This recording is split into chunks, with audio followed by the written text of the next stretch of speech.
The Venus Project was started in the mid-1970s by social engineer, industrial designer, futurist, and inventor Jacque Fresco and his partner Roxanne Meddous. The Venus Project is an organization that proposes a feasible plan of action for social change, one that works toward a peaceful and sustainable global civilization. It outlines an alternative to strive toward where human rights are not only paper proclamations, but also a way of life. The Venus Project presents a vision, not of what the future will be, but what it can be if we apply what we already know in order to achieve a sustainable New World civilization. It calls for a straightforward redesign of our culture, in which the age-old problems of war, poverty, hunger, debt, and unnecessary human sufferings are viewed not only as avoidable, but as totally unacceptable. Anything less will result in a continuation of the same catalog of problems found in today's world. The Venus Project has been highlighted in the film Zeitgeist Addendum and the third sequel, Zeitgeist Moving Forward. They have attracted millions of people worldwide. For more information, visit their website at thevenusproject.com. And directly from Venus, Florida, thus the name of the project, I would like to introduce for the first time on Veritas, Jacque Fresco and Roxanne Meddous. Hello, Mr. Fresco and Ms. Meadows. Welcome to Veritas. How are you? Good, thank you. Thank you for the opportunity to be on your show. It's my pleasure. May I call you Jacque and Roxanne? Yes. Certainly. Thank you. Well, I can't tell you how many people have been asking me to interview you both for more than a year. A lot of our listeners belong to the Zeitgeist movement, so this will be a treat for them. And for those who are not aware of the Venus Project, I'm sure they'll enjoy listening to this proposed paradigm shift. First of all, let's start with Jacque.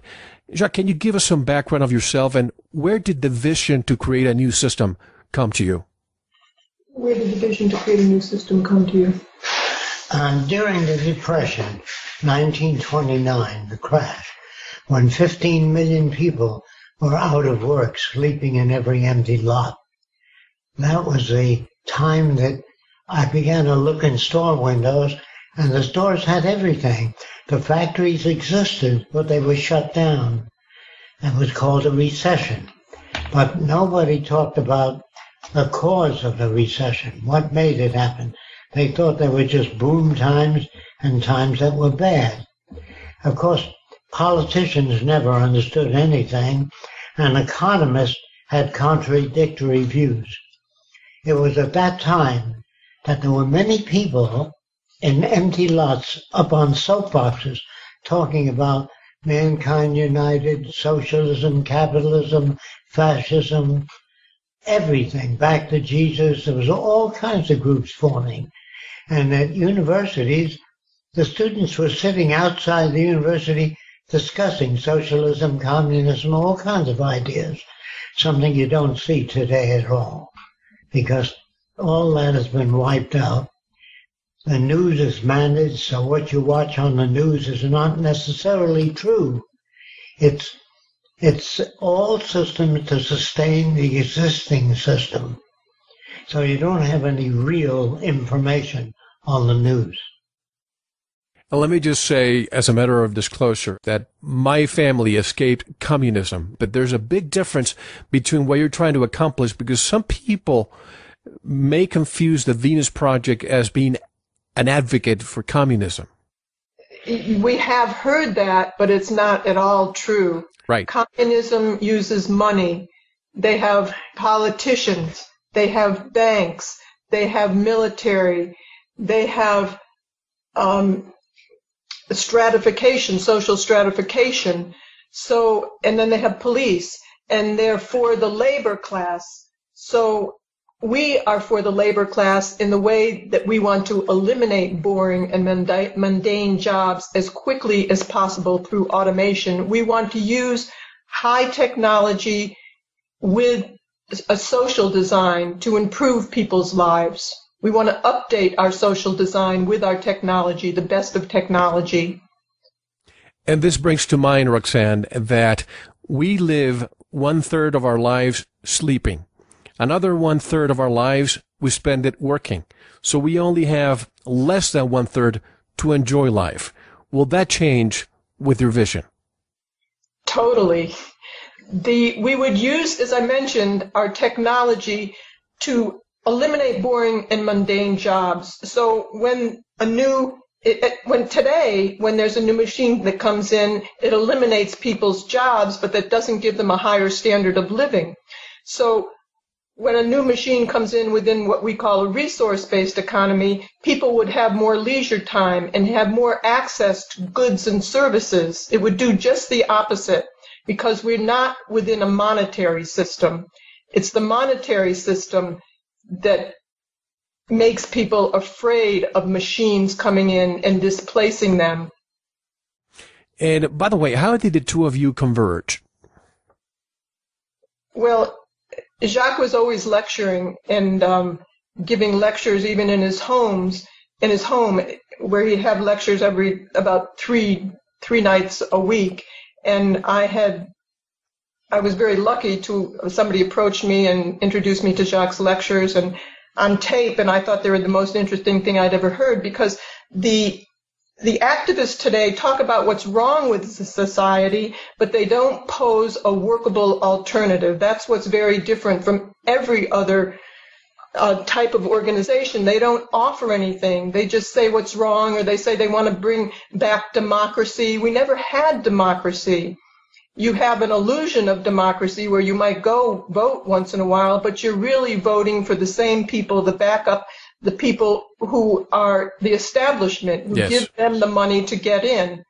So you have no say, really. When did you ever vote for anything? Did you vote for new bridge designs, or did you vote for the Iraq War or the Afghanistan War, or do you vote for any type of programs that take you into outer space? No, you really have no participation, only going to a job and being subservient to your boss. You're really under a dictatorship when you go to work. So you're really not free at all. You're about as free as your purchasing power in this culture. Absolutely. And let me just say something. Jacque, first of all, let me compliment you in addition for having the vision of the Venus Project, but at the age of 94, most people are dead by now. If they are lucky to be alive, they would have been retired for decades. That's not the case with you. You are alive and well, and retirement doesn't seem to be part of your vernacular. How do you do it? Well, first of all, I feel that most people are dead, because the word alive means to keep up with new ideas, to look forward to a better life and how to attain it. When I say, people ask me sometimes, do you believe there's life after death? My answer is, there's no life during life for most people. They go through the same routine their grandfathers went through. And the language we use was designed hundreds of years ago, which makes it difficult to talk to one another. Our language, remember this, is subject to interpretation. The same with the books, the same with the Bible, the same with social ideas. When you talk of social ideas, the only thing normal people have on an operating society is communism or socialism. They don't know there's other systems, hundreds of other systems proposed, but they don't have the background. They're propagandized into accepting the culture they live in. If you couldn't do that, you couldn't get people to enlist in the army. If you didn't push patriotism, you couldn't control people. If you educated people in international affairs, you couldn't get anybody to support anything. There'd be so much individuality. And I have heard you say that the mainstream media, and by the way, I totally agree with you that when we go to the illusionary voting booth, we're just voting for one puppet on the right or one puppet on the left. We need to get rid of the puppeteers, the controllers. But I heard you say that the mainstream media has shown interest in your work. How has the media reacted to your vision? We've never really been invited to address the media. We apparently are not well known yet, although millions of people throughout the world know about the Venus Project, and thousands are signing up every day to become part of the Zeitgeist movement. So there are lots of people that know about it, but the media in America has has shut the doors on the Venus Project because they liken it to something they know of, like socialism or communism. They've never questioned it. They know nothing about it, and they project their own values into it. Well, let's be clear on this. And correct me if I'm wrong, but I see this as a threat to the establishment. If you have a world in which there's enough resources for everybody, just take the oil companies. If you bring free energy, they're gone. If you free the world of disease, pharmaceutical companies will be gone. Doctors will be gone. So isn't this a threat to the establishment? Of course, every new idea is a threat to the establishment. Freedom of the slaves made it difficult for the South to compete. So you see, when you had child labor in factories, you paid them very little, and you can maintain the competitive edge. All that people think about is the competitive edge and profit in this system, and that's not the kind of thinking that will give us sustainability. It will crash due to its own insufficiencies.